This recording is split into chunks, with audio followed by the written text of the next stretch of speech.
Just going Oh, to scrap what we had before. I don't know. Was it good? Are we happy with fine, or do we like elite? Are we elite? Are we capable of All elite? right, no, we're not capable of elite.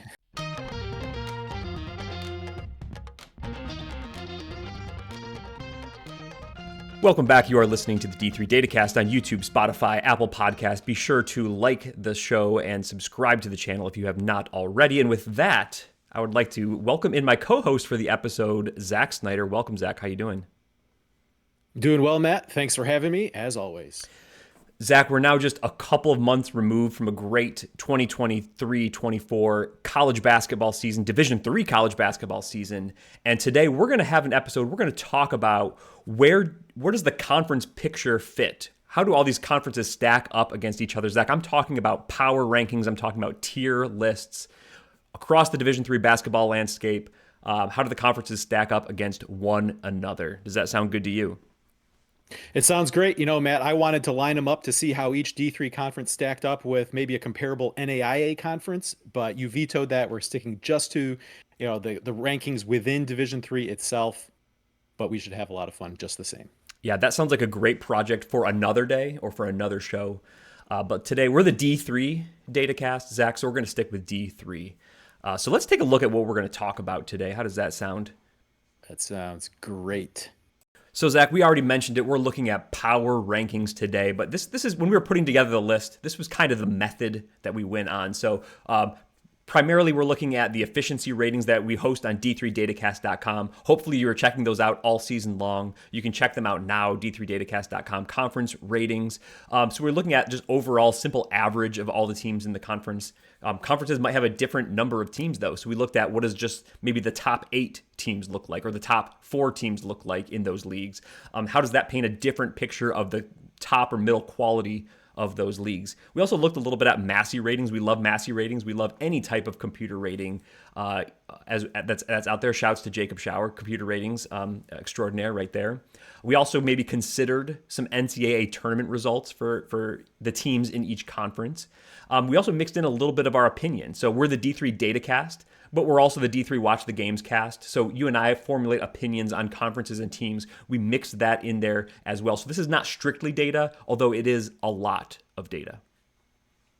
Right. I liken the process to Matt, what you go through every week that there's a top 25 poll, right? As a Yeah. voter, you're not just going to D3 Datacast and looking at your efficiency ratings, hitting, file print and the top 1 through 25 is your poll, that your ballot that week, right? Right. You're taking that as information, but you're contextualizing it, adding in, some manual adjustments where you feel necessary, and producing a 1 through 25 ballot that in some cases may have some symmetry to Yeah. what shows up in the efficiency ratings, but is not just a straight 1 through 25 ranking. So while we're looking at that information, we'll have it presented here on the slides. That's not strictly what we're going by. It's part of the process that we use to inform our rankings. And just a little bit of good old fashioned internet, yeah, but I think Yeah. is a lot of fun. Yeah. For sure. The debate is good. So if we got anything wrong, post it in the comments below or add us on Twitter at D3Datacast. Zach loves seeing all of those Twitter interactions. With that, let's jump in. We're going to start at the bottom with a tier list. When we get more into the top, the tier A, the top 10, we're going to actually rank those from 10 to 1. So from here, we're going to just call this tier E. And this ends up being kind of conferences ranked 40 to 43. I think there were 43 conferences in Division III basketball this year. So this is not to say that there aren't great players or even some good teams in this list. It's just that as a group, these teams don't really stack up competitively in the national landscape. We're thinking more of like the top 50, top 4, like NCAA tournament teams that are going to mostly be in like second weekend consideration. We're not really finding those in tier E. So unfortunately, someone's got to be at the bottom, and we think that these are the conferences: AMCC, the SLIAC, the CUNYAC, and the United East. Unfortunately, these are the tier E teams in Division III. Yeah, these are going to be, when you're talking about Pool C consideration, Matt, we're not really talking about teams from these conferences. But like you said, there's still some really good teams, some really good players. Matt, one of those players it was fun to get a chance to see at the in Fort Wayne at Division III All-Star game, Devin Nicholson from Baruch. So playing in the Cognac there, just good to see him, and just a reminder of just the kind of quality that can come from even the bottom tier conferences. But a lot of times, like if these aren't geographically near you or where you're paying attention to in Division III landscape, they might not be on your radar as much as some of the other conferences. Because, like we said, when we're talking about at-large selections, we're really not talking usually about anyone from these conferences. Yeah, but we did see a team from the SLIAC, Fontbonne. They lost in the first round of the tournament, but they played Trine like Hmm. pretty tight into the second half. I think maybe that was an 8 or 10 point game ultimately, Yep. but I think that game was tied with maybe 10 minutes to go. We saw Trine cut down the nets in Fort Wayne. So Fontbonne, I wouldn't say they played that way all year, but they were able to in that game play pretty close with Trine on Trine's home floor. Out of the UEC, we saw Penn State Harrisburg win an NCAA tournament game. Penn State Harrisburg was maybe a diamond in the rough in the UEC. They were a legitimate good team in a what was a big league that didn't have a whole lot of other quality. We also saw Danye Baylor Carroll Yep. play in the All Star game as well. So some great players in the UEC. We had a really good team there, but ultimately, you know, UEC as a whole conference didn't really stack up. Right. And there's just good to point out. Penn State Harrisburg gets their props, but really here we're looking at the conference as a whole. Yeah. There's a lot more going to be dragging it down than Penn State Harrisburg is able to pull them up here. Exactly. Moving on to Tier D, this ends up being kind of like the 32 through 39 range. We've got the Atlantic East Conference, we've got the MASCAC, we've got the North Atlantic Conference, the Presidents, we've got the Southern Athletic Association, we have the Skyline, we have the USA South Conference, and the UMAC. I think a lot of these leagues, maybe most of these leagues, have a team or maybe two that are now starting to encroach in that national conversation type of range, but still like altogether, maybe the depth falls out pretty quickly, or there's just not a lot there. And usually the teams that are approaching that national conversation still aren't really in like an Elite Eight, maybe even Sweet 16 type of a conversation here. But we have some good teams and some good programs now starting to be in the mix more and more. Right. Yeah. And when I think about this group of teams, Matt, I'm thinking about maybe there's not the strength or depth overall, but we're starting to see like if you're at the top of one of these teams, there is some more national relevance to you. Like, Barry was seemingly, week in, week out, like on the cusp of knocking off someone, right? They gave Calvin a really good game. They probably should have beat Christopher Newport. I think it was a New Year's Eve game, right? And yeah, I think was going to be one of those teams underrated heading into the tournament. And probably were, except for just geography dictated a really tough opening draw with them having to play at Guilford. Yeah. But I think a lot of times when you're talking about those good first round upsets, you're talking about teams probably coming from this list, right? I mean, Bethany Lutheran from the UMAC was a really popular Mm-hmm. first round upset pick. Now that certainly didn't pan Nope. out, but I think just the what Bethany Lutheran's been able to get overall, like you look at them coming out of the UMAC a lot differently than maybe in the past you would have looked at the UMAC champ heading into the tournament. The Skyline, Yeshiva certainly had some great teams over the years. Farmingdale, giving that league another team that has, at the very least you can say been like a pesky opponent Yeah. for some teams early on in the tournament.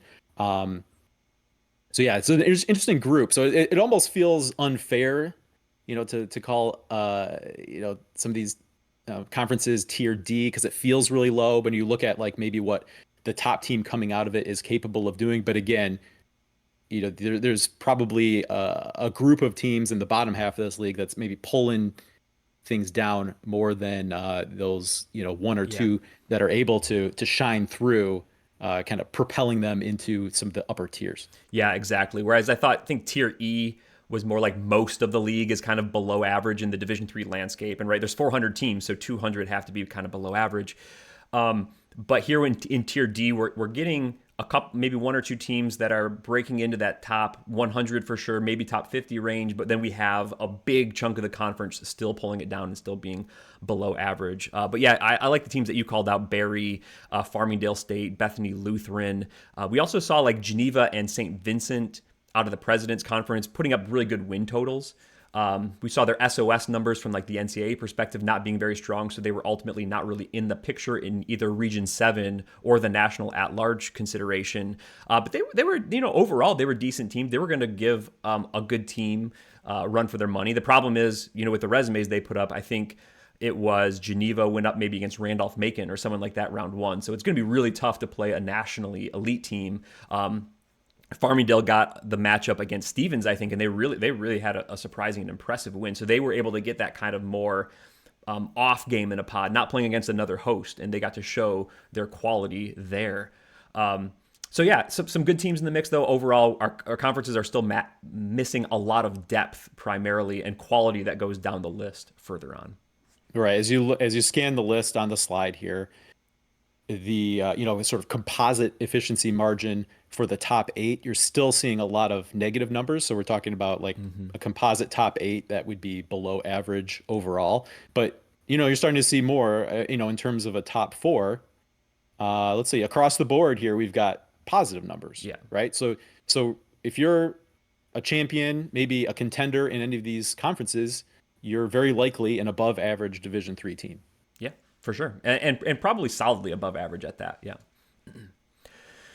All right, we're moving on into the messy middle of Tier C. This is probably the biggest chunk. Just if you think of a bell curve too, like the middle is going to be big and lumpy. There's a lot of teams kind of tied in here. And again, this is all grade A, like a gradation. So some of these Tier C teams will be pretty close to those Tier D. Some will be maybe borderline, should be Tier B, but overall they make up the middle. We're talking about like 16 to 31, the range how we have it here. I'll just read the conference names for the listeners on the podcast, but we have the GNAC, we have the SUNYAC, we have the SCAC, that's the Southern Collegiate Athletic Conference. We have the Coast to Coast, we have the MIAC, we have the Landmark, the MAC Freedom, we have the Northern Athletics Conference, we have the Triple C, the Commonwealth Coast Conference, the Heartland, we have the ASC, the Northwest Conference, the Collegiate Conference of the South, the Empire 8, and the Midwest Conference. Those all together make up our Tier C range. Yeah, it is the messy middle, Matt. And there's a few conferences in here that probably fell back to the messy middle that I think in a lot of years in recent history have been maybe a tier above. The ASC, of course, there's a lot of upheaval, and it, after what felt like 2 seasons ago, a really good year for Texas, kind of Texas, bursting on the scene in a bigger way. This felt like kind of a step back, and certainly the ASC was part of that. Of course, we see the SCAC listed here. But I think it's worth mentioning the GNAC here, Matt. GNAC is a league that probably not too long ago you'd think of as like more a Tier D, if not E conference, right? That's a conference that's really raised their profile. St. Joseph of Connecticut has really emerged as a nationally relevant team. And then you had Albertus Magnus, especially this past season, really giving them a second really quality, relevant team there in the Region 1 regional ranking picture. And being a bigger conference, you see if you're looking at all teams, the efficiency margin doesn't look real great. But even going 8 deep there in the GNAC, pretty solid. Yeah.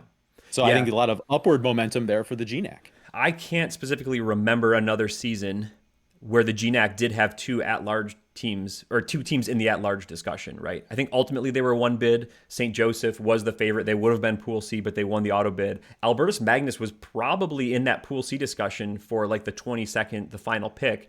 If we had a couple more at-large bids for whatever reason, maybe Albertus Magnus gets in there. So that's I think, like you said, great work for the GNAC to raise their profile. I think at St. Joseph, added men's basketball all not that long ago. They've really come to national prominence here, but that really hasn't hurt Albertus Magnus. They're kind of still the team that they always were, which is that kind of team flirting with that top tier status. And this year they were good, and they were right on that national conversation. So 2 teams like that from the GNAC is definitely strong. Another conference I'll call out is the MAC Freedom. I think Stevens and DeSales, by the NCAA numbers, the way that they calculate strength of schedule and winning percentage and RROs, they were pretty strong. DeSales especially was kind of in that like near host range for a lot of the season. They didn't really perform that well in the NCAA tournament. I think this conference maybe lacks depth overall. I'd really love to see the Mac Freedom challenge themselves in the regular season in the non-conference to get some of those. I think of DeSales, like this is like no shots, but I think of DeSales as a team who goes throughout the season with a really good record, but they're just not really tested that much. And then maybe they falter in the NCAA tournament. I'd love to see them play some stronger games in November and December and get that maybe more national picture, national profile on their resume and see how a teams like DeSales ends up. So some good teams. I don't know if that hurt them in the NCAA tournament, but they end up here and maybe the Mac Freedom could end up as like a B tier conference. We get a little bit more depth, a little bit more, some of these non-conference wins under our belt to maybe raise the whole league up a little bit. And then another league, the Northwest Conference, Zach, I think that's one that maybe dropped a tier in the recent years. We're used to seeing Whitworth and in some years Whitman kind of more being in that nationally elite level. None of them were really in the top 25 picture for much of the year, maybe some of the year. So I think losing that kind of nationally elite tier dropped them into tier C here. And I think that's maybe what we find overall. Some leagues do have a team like that, like Trinity, Texas out of the SCAC was really highly ranked for much of the year. I think they really cooled at the end of the season, maybe losing 3 of their last 4, if I have that right, including an early exit. Maybe even a first round exit for both Trinity and St. Thomas, Texas in the NCAA tournament. So what could have been like a really good season for the SCAC kind of faltered at the end. And I don't want to put maybe too much weight on what happens in a game or two in the NCAA tournament, but that's the last thing we remember. That's our lasting impression. And I think the SCAC faltered a little bit there. And I think it's always worth pointing out the oddity that is the Coast to Coast Conference, Matt. They show up here. It's always just, the way that league is structured, it's an interesting group of teams, right? You have Christopher Newport, who entered the season with massive expectations as the defending national champion. They, made a run there at the end of the season. But overall, coming into the tournament, you'd have to say, fell short of expectations. Now that's for a variety of reasons, which we, talked about throughout the season. Mary Washington was also really solid, but just had trouble picking up wins. Like they would play really tough schedule, maybe not enough wins that you'd like to see to show for it. And then just being kind of a hodgepodge group of teams, there's not like a super strong bottom to that league. Yeah. So just an interesting way maybe to end up here in the messy middle. Yeah. And just not a lot of teams. So if you have a couple of good teams at the top and maybe like Salisbury in the middle, but there's just not a lot of room for their middle, and then maybe some weaker teams at the bottom. So interesting what the future is. 2 teams on this list, Coast to Coast and ASC. 2 conferences that are maybe in numbers trouble as it is too. There's some rumors that maybe they're going to look for a partnership or a merger of ASC into Coast to Coast. We'll have to see what happens on that. We don't obviously know anything from the inside or from the outside of what's going on inside those conferences, but could be interesting. A Coast to Coast plus ASC looking at men's basketball, that could be a pretty strong conference when you're talking about a Mary Hardin Baylor or a Hardin Simmons plus a Christopher Newport plus a Mary Washington. Now that's the makings of a good conference right there. Right. And then it's interesting just as a fan, because even though there isn't a set conference schedule, a lot of times it just works out for them to actually schedule each other, right, provided they're willing to do the travel. So that sets up some really interesting games that we might not otherwise see. Exactly. You have Christopher Newport making a Texas trip, getting 2 or 3 games in. You have, maybe a Mary Hardin Baylor making a trip to the Mid-Atlantic. That's just fun to see as a fan. Actually, right. Well, hold on. Now that I'm looking at the list, I'm going to call out two additional conferences here on this list, if that's okay. Yep. One is the MIAC. I feel like we're so many years away from this that we should stop talking about St. Thomas in the MIAC. But I'm just a little bit surprised, or maybe just I note that maybe the league's a little bit more competitive, but that St. Thomas moving from Division III to Division I didn't really seem to create a lot of space for these other teams to raise their national profile. I feel like mostly the teams are now sitting where they were, but we just don't have a St. Thomas mixed in. So now the MIAC's not a kind of fringe tier A conference anymore. It's kind of like a B or a C conference, which is not bad. It's a good conference. It's still full of good teams. But I wondered if overall then some of those D3 players that would have gone to St. Thomas would have been sprinkled in other leagues and they all would have gotten a little bit better. I don't know if that's been the case, at least in men's basketball right now. The other one just was interesting, the Commonwealth Coast Conference. Shout out to Roger Williams coming out of the 6th seed in that conference to grab the Pool A. For most of the regular season, it was Western New England and Nichols. Nichols, I think, was at least still in the Pool C discussion at the end. But Roger Williams shows that even in some of these mid-tier leagues like this, anything can almost happen in the conference tournament, and they got themselves into the national tournament, which was cool to see. Absolutely. Yeah, I'm glad you brought up the MIAC. I wanted to bring them up too. And in a lot of cases, Matt, I think by and large, this group of teams has mostly upward mobility, right? I think this middle is sort of a backstop for a lot of these conferences, Yeah. right? Like the MIAC is never going to. You talk about Yeah. overall profile hit not having a St. Thomas anymore takes, but like the MIAC's never going to be like a tier D conference, Right. right?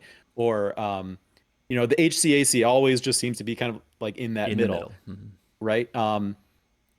And then maybe we talked about the GNAC having upward mobility kind of into this range. Maybe the Midwest Conference fits in that too. We've seen Yeah. Illinois College really emerge as like not as a strong Pool C NCAA resume type contender, but they're playing more good games. They're winning. Got their first ever NCAA tournament Yeah. win this past tournament. So that's probably another one to point out here that's possibly elevated their profile. And, of course, we're looking at just 2024 results here, and thinking in 2024 terms, doing these rankings, not historical trends or anything like that. But by and large, I think this is like a pretty safe tier for a lot of the conferences. And then depending on the year, you wouldn't be surprised if they were more like a tier B or in a really good year, Yeah. challenging like on the fringe of a top 10 conference. Right. Exactly. I think that's a good way to put it. Yeah. Okay, so we're jumping ahead to Tier B. Tier B gets a little bit smaller. We're talking about numbers 11 to 16, right before we get to the top 10.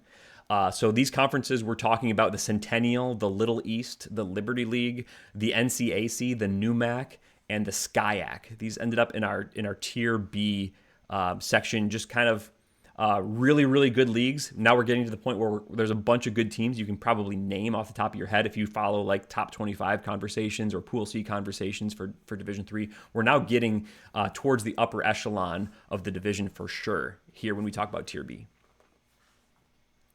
Yeah, Matt, I mean, we're also starting to get into some of the discussions we had behind the scenes and trying to put together a ranking of the top 10. If you look at the Centennial there, in terms of just looking at top 4 teams by efficiency margin, they rank number 9. Expand that out to top 8, again number 9. So that was actually a manual sorting we did to drop them out of the top 10. But we're starting to get like some of those conferences that, depending on the year, will be challenging for a top 10 spot. A little bit different, maybe, the other side of the coin from the Centennial, the Little East, right? I mean, if you look at top 8 or all, like the ranking doesn't look real great, or looks maybe more like a tier C, but that quality at the top with Keene State especially standing out. We kind of brought them into the tier B here. And the Southern California League is always really or it seems to be, especially the last few years, really competitive, right? Like you don't know how that race is going to turn out, especially with like a top 4 there that really stand out with CMS, Pomona Pitzer, Redlands, the way they've emerged under Eric Bridgeland, and then Cal Lu, was maybe 2 seasons ago a surprise tournament winner there to get the auto bid, but then was a really solid team through much of the season this year too. Yeah, I think you pointed out a lot of the interesting discussions in this tier. I think this is the one of like Centennial, NUMAC, SCIAC for sure. They should have the conversation of, do these deserve to be a kind of top 10 type of a conference or not? I think a conference like the Little East should they have been a tier back? They're kind of right on that line just because Keene State's carrying a lot of water, right? Western Connecticut was pretty good, but I don't think they played a really tough schedule. So how good were they at the end of the day outside of their one win against Keene State that they had? So yeah, I think there's a lot of interesting discussion that could be had here. And I think if we just did only a tier list, I think maybe a couple teams that we're going to show in the top 10. I don't think the top 10 is really just tier A. I think some of those teams might have filled up tier B. Last year we did a straight tier list, and tier B was a little bit bigger here. So I don't think don't see like a dividing line between who's not in the top 10 and who's in this list to be too big, too stark of a contrast there. I think there's definitely there's definitely gradation there, as I said before.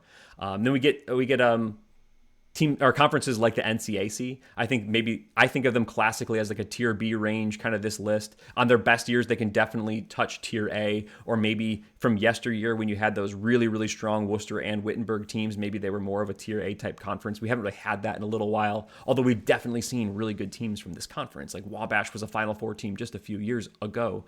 But yeah, I think they're not really going to be tier C very often, but they're solidly tier B, could touch tier A. I think that's definitely what the NCAC is. And then I don't think we talked much about the Liberty League. They're a team, if you just look at the top quality, I think they're missing that elite level team. We definitely saw St. Lawrence, RPI, Hobart, all kind of really in that top 100 range, but they didn't really have a nationally elite team. But then that conference goes pretty deep, goes 8 deep at least with, or are they 7? Let's call it 8. They go 8 deep, unless they're a 7-team conference. All pretty good. They don't fall off a ton of quality there at the end. So Liberty League kind of did sneak into tier B maybe on their overall quality, even though if you just look at the top level, maybe they don't quite fit. But that's part of this exercise is how exactly do you break down a conference into tiers. And I think Liberty League kind of maybe more fits this profile when you look top to bottom at the overall quality there. Right, and where the Liberty League, maybe they were straddling that line a little bit between B and C. I think the NUMAC is another one that is maybe from that like B to top 10. And I think the Liberty League is maybe a more extreme example than the NUMAC, or like the NUMAC is like the rich man's Liberty League, right? You're talking about not like some super standouts at the top, but just solid at the top, solid kind of in the middle, and good depth there though. So I think kind of similar profiles between the Liberty League and the NUMAC in terms of good, not great, maybe at the top, but then good throughout. Yeah, and I think in the NUMAC, I saw WPI and Clark both. I think maybe their first half of the year was really strong, and they were maybe putting the NUMAC more in that top 10 tier. In my mind, I don't have the data in front of me, but in my mind, they maybe cooled off a little bit, and kind of Clark and WPI fell out of that at-large bid discussion. We actually saw Babson win the NUMAC Pool A, if I remember correctly. So a bunch of good teams there and some good depth. But I think what might separate them from maybe more of the top 10 is more of a nationally elite type of team. NUMAC didn't really end up having that this year. All right, Matt, switching gears just a little bit here. So to our viewers, if you are a conference partisan and you haven't seen your conference listed yet, congratulations on making the top 10. We're going to switch from our tier list to going conference by conference, the top 10, Matt, from this past season. Number 10, the CCIW. CCIW jumps in at number 10, and let me tell you, Zach, this is actually a big drop for the CCIW. I think when we did this similar exercise last season, we had them as a tier A conference, and I think there was only 4 tier A conferences. So it was a point of discussion about the CCIW all season long, is that it seemed like a down year for them, and I think it was. But let's kind of look at what a down year for the CCIW looks like. Top to bottom, the worst teams are still basically around average Division III teams, and everyone else is above. We still had a couple teams in the top 50. I also think my computer was lower on both Elmhurst and Illinois Wesleyan than I, as a human voter, would have voted them. I would have put them a lot higher than that. You're still talking about all teams top to bottom being ranked in the top 9 of all conferences by the efficiency ratings. Massey still has them all the way at number 6. So I think this is still a solidly top 10 league. I think the discussions about the CCIW, though, having a down year are legitimate. It's just, what is a down year for the CCIW? It's still in that nationally elite type of zone. And I think they're in that discussion somewhere from 6 to 10. We have them here at 10. Still a really, really good conference with a bunch of really, really good teams. Teams that are going to upset other kind of top teams from around the nation if they matched up kind of one-on-one. So still a strong league. Didn't really have... We're used to seeing maybe 3, maybe 4 NCAA tournament teams from the CCIW. We just got one. Elmhurst had to play Calvin in the first round at John Carroll. Elmhurst then bowed out after the first round. So again, not the tournament results we're used to seeing from the CCIW either. So a solid finish, top 10 in a down season. Yeah, and it's tough to judge the tournament results here, Matt, because Illinois Wesleyan, I think in terms of an absolute quality, was right there for discussion, for consideration. Didn't get in. If you don't get in, you don't have a chance to win. And then that first round matchup between Elmhurst and Calvin, quite frankly, was not a matchup either side deserved. No. And it happened. Calvin was really good that day. Elmhurst, one and done. I know there was a lot of discussion during the season about the CCIW being down and was it down, and we hear whether it's on the QCast or Hoopsville, coaches within the CCIW not necessarily feeling like it was down. And I think that's where there's a distinction between the overall competitiveness within the league and then like it being down, or just the overall quality from a like individual team perspective. You talked about not having like those elite teams that we're used to seeing from the CCIW, but then you go down down the line there. Elmhurst, Illinois Wesleyan did kind of emerge as like a top two, but then there's that next tier: Carthage, North Park, Augustana, Carroll. You're talking about solidly above average Division III teams. So night in, night out, you're playing competitive games against basically your entire conference schedule. So from that perspective, the league wasn't down because they're playing competitive games night in, night out, because they're all condensed. It just happens to be that when you line up where each team is ranked, whether it's by efficiency margin, the Massey rating, we're used to seeing a lot more of those teams ranked within the top 100 instead of kind of that 100 to 200 range. Exactly. And it was still a competitive league, as you said. Teams were still good. All these teams being, in the top half, essentially, of Division III, and a bunch of teams kind of in that tier top 100 and above range, means you're going to play competitively almost with anyone in the country. It's just they weren't quite winning those games. If you look at the non-conference record of the CCIW, it's not what we were used to seeing. Even though they're playing tough schedules overall, you're just not winning as many of those games. I will definitely say it was down. But again, the bottom for the CCIW is really like a top 10 conference. It's just That's just because it's a good league with good history. Down for the CCIW is still really good for most every other conference in America, and I think there's plenty of reason to believe that the CCIW has upward mobility here. I think this was an abnormal state for the CCIW, and you'd expect to see them, higher on this list in future years. Probably so. So that was 10. We're going to go to number 9. Zach, we have the NJAC at number 9. A nice finish for the NJAC here. Yeah. What struck me, Matt, looking at kind of the shape of the NJAC here, is we, have every team listed here. It seems like a really similar profile to me to the, if you go team by team through the NJAC compared to the CCIW. It's just that every team on the list is like 25 to 50 spots higher in the efficiency margin rankings, right?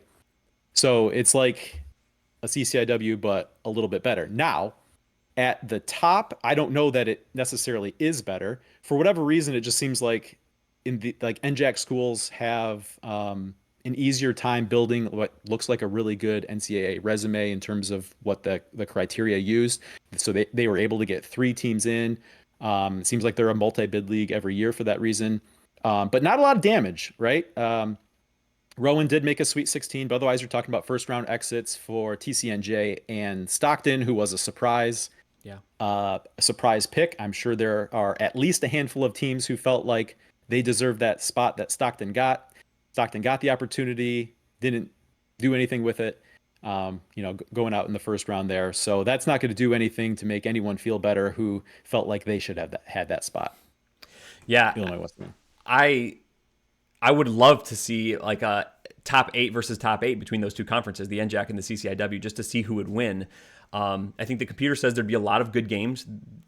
We ranked NJAC 9. The computer thinks NJAC would be a little bit better, but part of my Midwest bias makes me think, like, is that really true? How would Milliken perform against Rutgers Newark? Like, Milliken could win that game, right? And they probably could, and the ratings are pretty similar. We'd probably have a bunch of competitive games, but I would love to see that. So let's maybe set that up as a non-conference tournament in a future year, NJAC versus CCIW Challenge, and see how that goes. But I think in most years, yeah, the NJAC, we're talking about a lot of these teams like Montclair State, Stockton, Rowan. We've talked about them in previous years as well as being quality teams. We saw Rowan. They were in the Sweet 16 this last year, right? If I have that correctly. So they were a good team. They had some good national results. TCNJ made a nice little run toward the end of the season and got into the tournament and they had a first round exit, but they got in, so that was good. I would love to see the NJAC get deeper and deeper into the tournament. We got to the second weekend this year, so that was good. I think that's one thing that this conference is maybe missing is that team or two that they've had in the past that ends up being that really deep, Elite Eight type of a team, maybe into the Final Four, and NJAC getting back to that point, I think would be tremendous. All right, Matt, next up, number 8, the MAC Commonwealth. Yeah, we saw the MAC Freedom previously. Was that tier C, tier D somewhere? Probably tier C. Tier C. Was the MAC Freedom. This is the MAC Commonwealth, the other kind of half of that split conference there. They were really good. We got them number 8 overall. We talked a lot about Widener and Hood, I think in particular to the early mid part of the season. And then Eastern kind of went on a heck of a run and got really hot later on. Got into the national tournament as well. We saw Widener and Eastern both win a first round game and Hood take a first round defeat. Unfortunately, no MAC Commonwealth teams getting into the second weekend of the tournament this year, but we had some impressive runs throughout the year. Also another case of, some depth here, even behind Eastern. York had a pretty solid season. Alvernia was good. Albright, Stevenson in there kind of in the averagey range. So some depth here in the MAC Commonwealth and a few really good teams at the top as well. Yep, quite good at the top, pretty good throughout. I think a little bit lacking kind of the tournament success if you want to really like stamp your claim as a conference on for superiority over other conferences. You mentioned Widener did have a first round win, but they were one of the top 4 overall seeds. You expect that team to come out of the first weekend, not just win the first round, right? So they were a top 4 overall seed, had the host, lost to Christopher Newport. Eastern picked up the first round win, but then really got blown out by Keene State. So to have 3 teams in, especially kind of set up as one of them being a top 4 overall seed, I think you'd like to see a little bit more when you're talking about nationally elite teams, nationally elite conferences. But that's what happens in a tournament sometimes. And unfortunately for fans in the MAC Commonwealth, they were kind of on the wrong side of things this past year. And I think you mentioned being on the wrong side of things. The matchup of Christopher Newport in the Widener pod was a little bit of a tough draw for Widener. Not really from a seeding standpoint, because I think that was the seed that Christopher Newport deserved. I think the committee had them pegged about right there. But the shape of Christopher Newport's season, it took them a long time to figure out who they were. They had some roster turnover. Trey Barber wasn't there on the roster by the end of the season. But at the end, they were playing really well with the players they did have. And from the end, the coast to coast, the end of the season, coast to coast tournament, I think they did have a tournament, right? And then into the national tournament, Christopher Newport ended up looking like maybe the Final Four contender we thought they would be at the beginning of the season, or at least the way they were playing by the time they had beaten Widener. I wouldn't have been surprised then to see them in Fort Wayne. So a little bit of a tough draw there that they end up with kind of a hot team, a team that's finding themselves, and that game that Widener had. But yeah, you are right. We would like to see a team that was this highly rated, or a conference, sorry. I keep saying team when I mean conference, that was this highly rated, have a team that gets deeper into the tournament than we saw here. But still, pretty good showing this season overall for the MAC Commonwealth. A top 8 finish in the D3 Datacast Power Rankings is what you want to see. Moving on to number 7, Matt, another perennial favorite here, the OAC, headlined by really only one really nationally elite team, or in that nationally elite discussion this past year, Matt, John Carroll. I think that's maybe where the difference for the OAC is a little bit this year. But you still had a really solid middle class there with teams like Mount Union, Otterbein, Heidelberg, Marietta, even their Ohio Northern. And I think, Capital is sort of one of those underrated, underappreciated teams that you don't really hear a lot about, but still they're on the fringe of a top 100 according to the efficiency ratings. Yeah, and I think a number 7 rating here, I understand that this is like, it feels like we pushed the OAC as far back as we could. We didn't do that intentionally, I don't mean, but they're going to be 7 or higher on almost every list. They were a good conference, lots of depth, lots of quality here. I think part of the reason in my mind when I was thinking through the rankings for my purposes, I think they're hurt a little bit by the fact that they ended up being a one bid league. Only John Carroll got in with the auto bid. Mount Union was probably in the final Pool C discussions, didn't get in. And then we saw John Carroll host first round pod, but didn't make it out of the first weekend. So in my mind, only getting one team in and then not making it past the first weekend for what should be an otherwise really, really strong conference, that hurts them a little bit. We just talked about the MAC Commonwealth getting 3 teams in and not getting anyone past the first weekend. That was a little bit the same case here for the OAC. But if you look at their top 4, top 8, their Massey rank, even all teams, number 7 is about as far back as you can push them. And again, that wasn't intentional in our mind. I think looking back at the OAC after this year, I think about them as just a conference being really, really hurt by the Region 7 regional ranking picture. And by that, I mean only 7 teams ranked, but it's the biggest region. So not a lot of opportunity for teams to get in there. We had to have MIAA teams. We had to have OAC teams. We had to have a couple of UAA teams in the mix. Some presidents athletic conference were like maybe challenging for some spots there in a school like St. Vincent maybe, or Geneva by the end of the season. It was just a packed picture. If the region had been weaker, you could see a school like Otterbein, like Heidelberg, like Marietta, someone in that mix getting ranked. If we have more teams from the OAC that were in the regional rankings, like their overall quality maybe deserved, quote unquote, Mount Union maybe could have picked up another win or two. John Carroll maybe could have picked up another win or two versus regionally ranked. Now maybe we're talking about John Carroll being a number 1 through 4 overall seed in the tournament, and their picture maybe looks different. Maybe Mount Union's in, and maybe we just think of the OAC differently. So I think at the end of the day, they were hurt just a little bit by the regional ranking picture and just the way that the system is. Not that the rankings were wrong, but just the way that the system is right now for Division III, and maybe that changes with NPI coming, but. I think that maybe affects the way that we end up looking at this 2024 season from the OAC. Absolutely. Each week for regional rankings, we were going through trying to assess the picture, and it felt like there was always, 2, if not 3 OAC teams that were right in that consideration at the cut line there for, whether they sneak in at number 7 or if they're, 8, 9, just outside the rankings. And that has huge implications for the overall process, right? I mean, Mount Union was a team that at one point was in. Their position was always very tenuous. Otterbein kind of entered the picture, even Heidelberg, Marietta, right? So I think you go back 2 seasons and maybe it was the MIAA that was hurt by the picture with, Calvin and Trine, in terms of absolute quality being, rankable, but just with not enough spots that they weren't able to break in. I think this year you had a kind of a log jam of OAC teams just outside. And like you said, that impacts how you view John Carroll, and then that's going to impact seeding. And so, it in this case probably impacted their ability to get a second team in the tournament. Yeah. With likely Mount Union. So yeah, I think you're right that 7 feels low. It's probably about as low as you would expect for the OAC. But that's what happened. And who knows what, there's changes coming to the OAC, so we'll see how they look in the future. Right, exactly.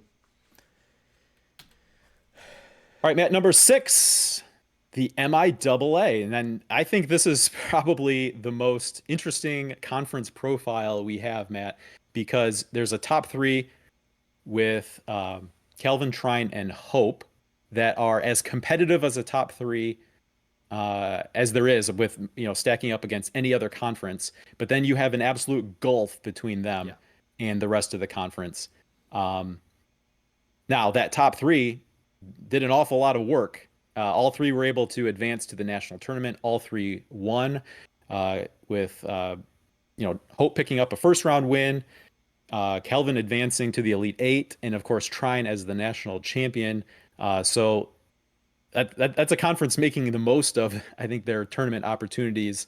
But you look beyond those 3, and there weren't anyone who, was even entering the mix in terms of, national discussion or tournament consideration. Yeah, you're right. I just talked about how OAC at number 7 was pushed about as far back as they could. Probably the MIAA at 6 is pushed all the way as far forward as they could. And we're probably going to get some comments of homerism here for our home state league here. And some of those could be valid. So if there's homerism, post it below. But I really wanted to consider the fact what we saw try and do in Fort Wayne, winning those games against Guilford or not against Guilford and Hampton City, against Trinity from the NESCAC and Hampton Sydney, what they looked like there. Calvin going through a really tough first round, second round weekend, Sweet 16 game, and then getting to the Elite Eight there with what they did in the tournament. And they beat John Carroll on John Carroll's home court. So I think that game was almost a tiebreaker in the overall conference rankings for me between the OAC and the MIAA. Like the number 1 team here played against like the number 1 or 2 team here on OAC's home court, and MIAA won. Like that weighs a little bit in. But yeah, you're right, Zach. After Hope, who had beaten Trine and Calvin twice this season, so they were good in their own right, there just wasn't very much quality in the MIAA overall. Now, those teams were actually better than they were previous year, but Alma, Adrian, Albion, Kalamazoo, Olivet all have more struggles than they had positives throughout the season. They're teams that are still just trying to hunt wins wherever they can, much less being in the national picture themselves. So it's a really big gulf between the haves and the have-nots. I'm at least glad it's just not Calvin and Hope in the rest. Like Trine has more than put themselves in that mix now with a national championship, right? So Calvin and Trine both have national championships in the MIAA. 3 really solid national contenders now. We got to find more quality though. So whether it's overrated at number 6, even with what the top 3 teams did, I'm not sure. But I think the MIAA is pushing themselves, or at least the top of the conference is now pushing themselves into that upper echelon of Division III. Whether the bottom of the conference is going to catch up or if it's still just going to be this gulf between them as you described, we'll have to see. And it's interesting to try to rank a conference like this, Matt, right? We talked about the NUMAC in Tier B being on the fringe of a top 10. So you could compare it to like MIAA. So the top 3 here would be above anyone in the NUMAC in terms of the efficiency ratings. But that top 8 out of 9 from the NUMAC would slot entirely behind Hope, above Alma, right? So we talk about that gulf existing.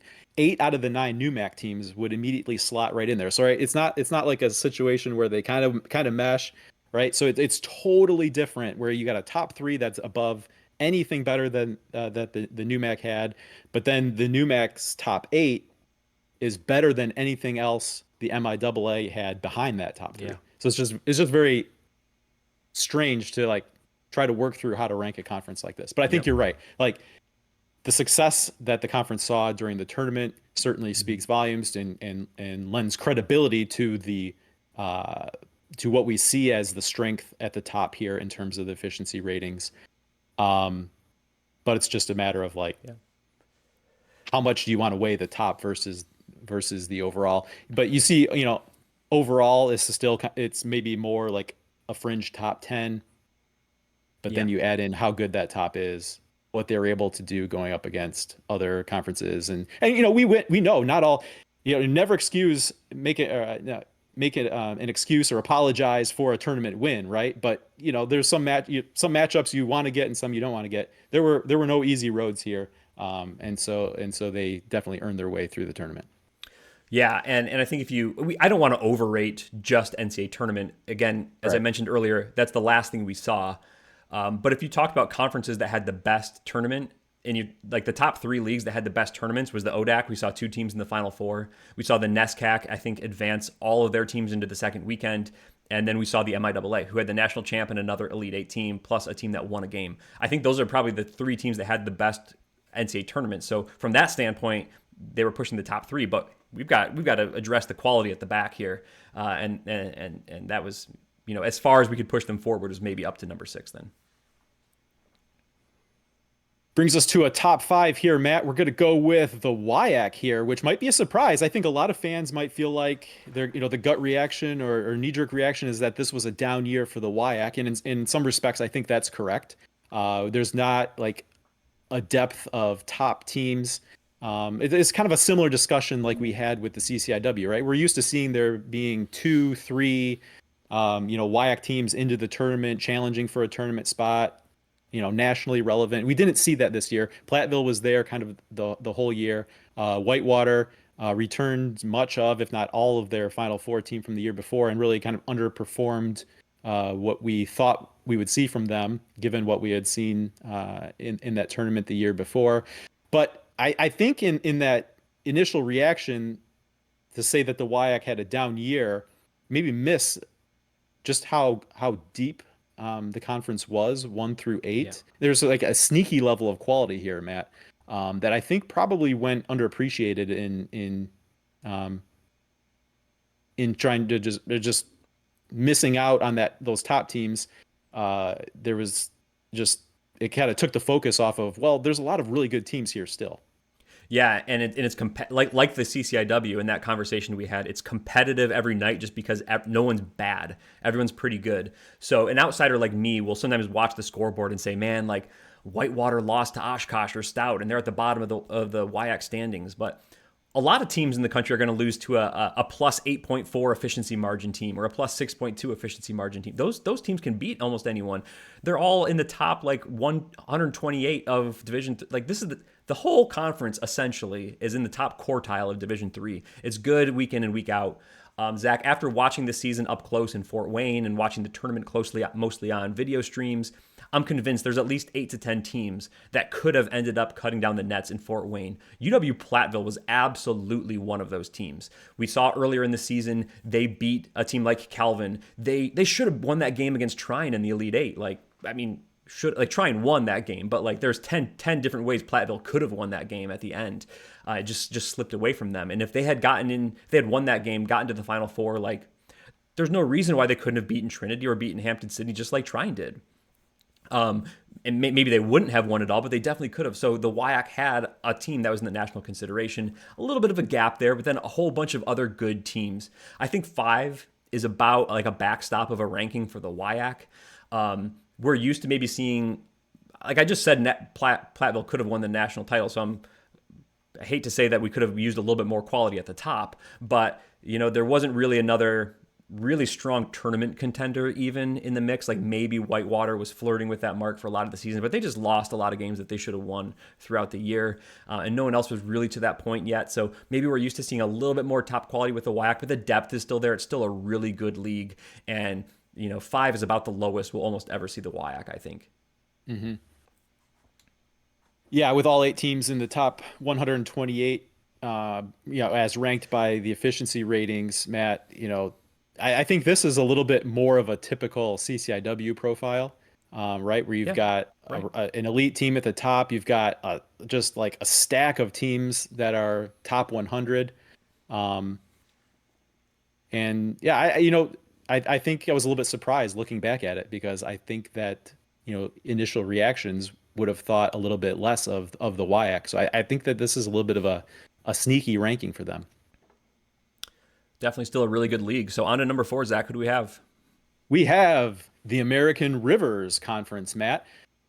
This is, there's a stack group here at the top, very tightly grouped, Matt. And this is kind of what we've come to expect from the American Rivers. And Matt, I will point out, this is the only conference to place 5 in the top 50 of the D3 Datacast efficiency margin rankings. And so it's no surprise to see that they were able to put 4 into the national tournament. Going down the stretch of the season, there was discussions. Is there a scenario where they get 5 teams in? Yeah, for sure. And I think there's a really big discussion here, like 4 versus 5, WIAC versus American Rivers. Could someone flip those? I think that's a legitimate discussion here. So, maybe American River should be 5 and WIAC should be 4. Who knows? But I think the way things ended up, this was a packed group at the top. Loras, Dubuque, Co, Nebraska Wesleyan, all made the tournament.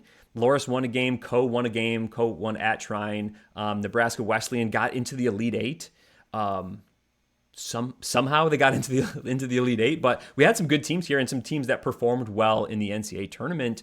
And then there was that team like Central who didn't make the tournament, who was like flirting with top 25 position for a lot of the year. Now, the bottom few teams in this conference fall off a lot more than the WIAC does. But this year, I think we had more of that quality at the top. We had 3, 4, 5 legitimate teams whose results put them in top 25 consideration.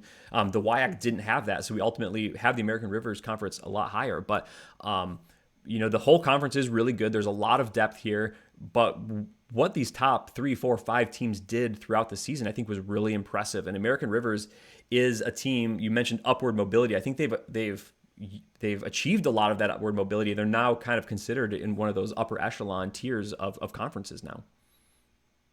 Yeah, absolutely. It was going into the 2023 tournament. It was I think 6 seeded right? Got the Yes. auto bid a year Right. ago, right? So that just gave an indication of how deep that conference is, and we certainly saw the throughout the conference this season, a tightly grouped top 5 that were really jockeying for position, um, and did a great job, I think, forcing their way into the national conversation, and sneaking up on some people who may not have been paying attention like they should. For sure. All right, number 3. Number 3, Matt, is the UAA. Certainly not a down year for the UAA, but this turned out to be, I think, more of like a normal year for the Yeah. UAA, when maybe expectations were a little bit higher than that. Yeah. Still, I mean, top 3 conference, still a really good season for the UAA. By like overall top 1 through 8 or top to bottom average, they rated number 1 by the efficiency ratings. They rate as the number 1 conference by the Massey ratings. But the way we broke it down a little bit, looking at 1 through 8 or the top 4, they fell off a little bit. Again, not only to like number 3, right? So not very far. The whole conference, it's 8 teams. It fits inside of the top 100. They're all really good. This conference beats each other up every Friday and Sunday. Anyone can win, anyone can lose. We see a lot of interesting results. One thing we got this year was also 2 teams advancing to the second round. I think one thing we talked about a lot a season ago was first weekend exits for the entire UAA. They're a conference that's used to getting 4 or 5 teams into the tournament. This year they got 4, and we did see Case get into the Sweet 16. We did see Wash U get into the Sweet 16. Unfortunately, Carnegie Mellon took a first-round loss, and NYU lost in the second round, but we did see some advancement from the UAA. And I think you're right. They kind of met expectations this year. We thought maybe a program like NYU or Case would be a little bit more nationally elite. Again, I'm saying this about the number 3 conference in the country against teams that won NCAA tournament games, but like maybe more in that national championship discussion than they ended up being. A school like Case could have made a Final Four run. I think that's completely fine. Maybe NYU as well. But they weren't, maybe no doubt, like we thought they were, like we saw the rosters maybe loading up to be. But still, top to bottom, really good league, one of the best for sure. UAA is still great. Absolutely. Yeah. I think where there may have been expectations or thoughts that a team or two could really enter the picture as like a head and shoulders above the rest of the nationally elite teams, like it was more like the top of the UAA was just part of what turned out to be like a really big group of really good teams this Division III basketball season. Yeah. So certainly not a knock, certainly not anything to be concerned about or to poo-poo the UAA about. But just for whatever, they've always been a really deep league. They're a really deep league again. Everyone's inside the top 100. But we've talked about just the absolute top of that league maybe falling just short of like rock solid elite status. I think we again didn't see someone just emerge to be like, it felt like, Hampton Sydney emerged as like, man, I would be really surprised if that team didn't make the Final Four, Mm-hmm. right? And whereas maybe it seemed like there would be a team from the UAA that emerged like that, we never saw that. Like, were Exactly. there some teams that we wouldn't have been surprised to see make the Final Four? Right, it wouldn't have been a surprise to see Case or NYU, make a Final Four. But it's just that difference between not surprised to see them there versus surprised That's the to not see them expectation. there. Yeah. Right, exactly. Yeah, and look, we're talking about great efficiency margins top to bottom. There's a lot of conferences that Rochester would have won or Brandeis would have won or been in position to win, right? So Absolutely. so Absolutely. again, the bottom of your league is like better than 75% of Division Right. 3. So UAA, Right. A great. lot of conferences not that far down the list, right? I Yes, mean, exactly. Yeah. Yep. All right, number 2. number two, Matt, is the NESCAC. Matt, all the way back in late December, we did an episode kind of looking at the early scene in the Division three basketball season. We did an episode, 10 things that we were wrong about. And I think there was a thought or maybe a feeling that the NESCAC would be down. And so one of the things that we were wrong about that we talked about in that discussion was that the NESCAC was not in fact down. And fast forward to the end of the season, here we have them ranked number two. Yeah, impressive run for the NESCAC. They're always good. You can see most of the conference is above average. It's a bigger league than the UAA though, so when we break out like the top, just looking at the top 8, they become more competitive with the UAA, especially with they did have some quality at the top. I think Trinity became one of those teams that starts to have Final Four expectations, and guess what? They did achieve that. So they were really strong. Another thing that I think in favor of the NESCAC to put them at number 2 is they got only 3 teams into the tournament, right? I think that's kind of almost like a NESCAC minimum these days.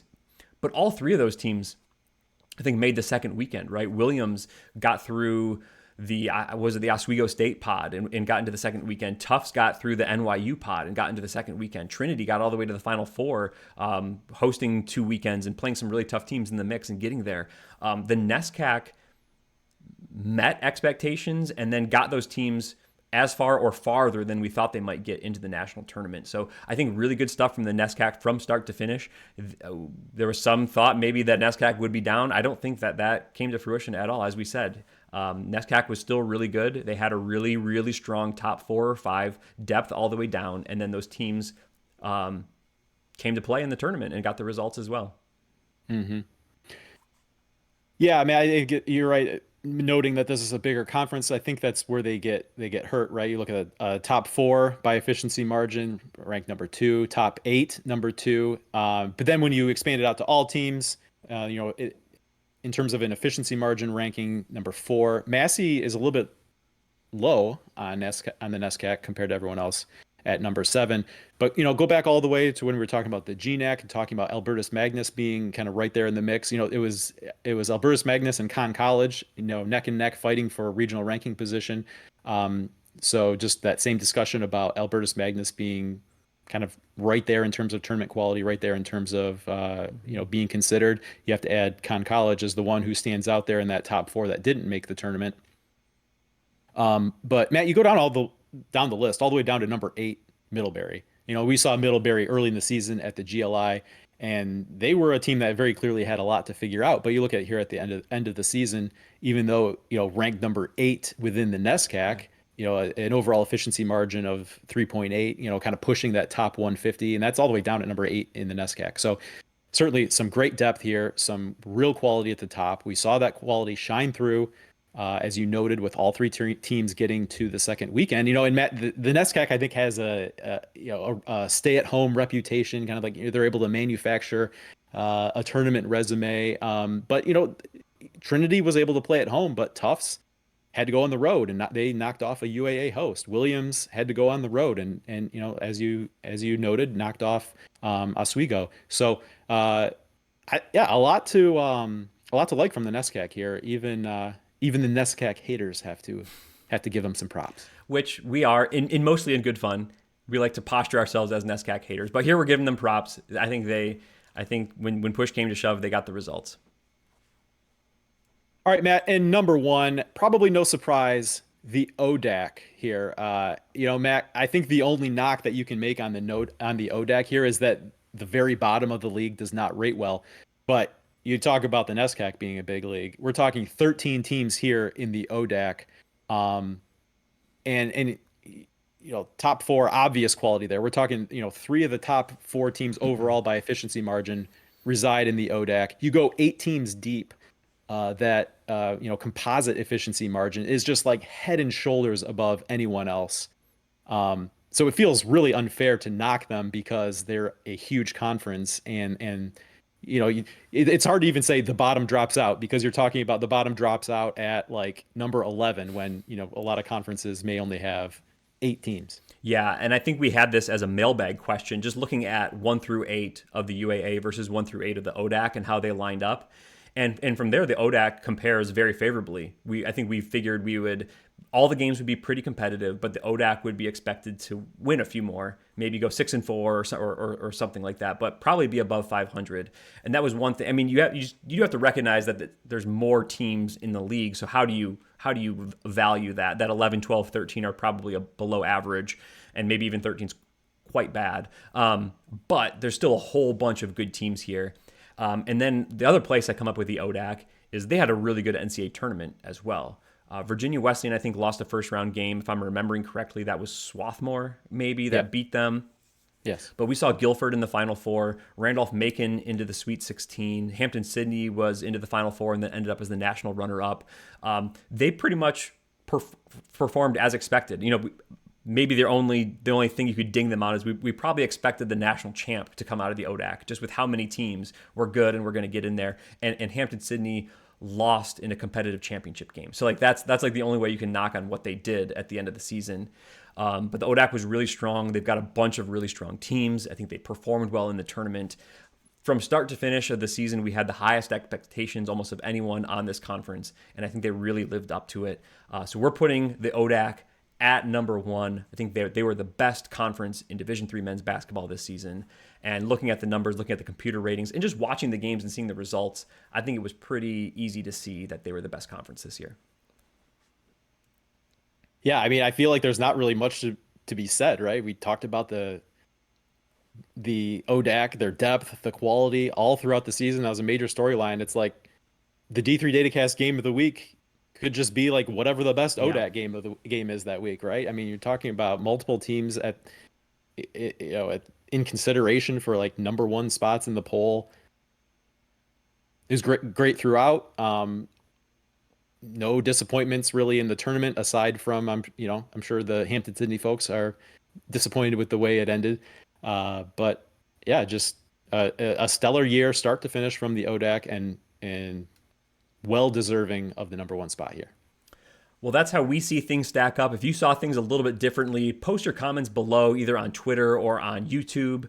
We'd like to hear from you, see what you thought about this Division III season, what your favorite conference was, where they ranked, or maybe how you would have ranked them a little bit differently. The discussion is part of the fun. All right, Matt, all we have to do here to wrap up is to give a big thanks to our supporters on Patreon. Super grateful for the support of everyone listed here on the screen and all they do to make sure that we're able to do the show that we want to do, and that d3datacast.com is your home for all the information that Matt's spreadsheet runs without needing to log in behind a paywall or to have a site cluttered with ads. Our thanks to our patrons. Super fun. Thanks for all the support. Zach, I had a good conversation with you about conference power rankings this week. We'll be back with more off-season episodes at a later date. But for now, we're going to say good job, team. Good job, team.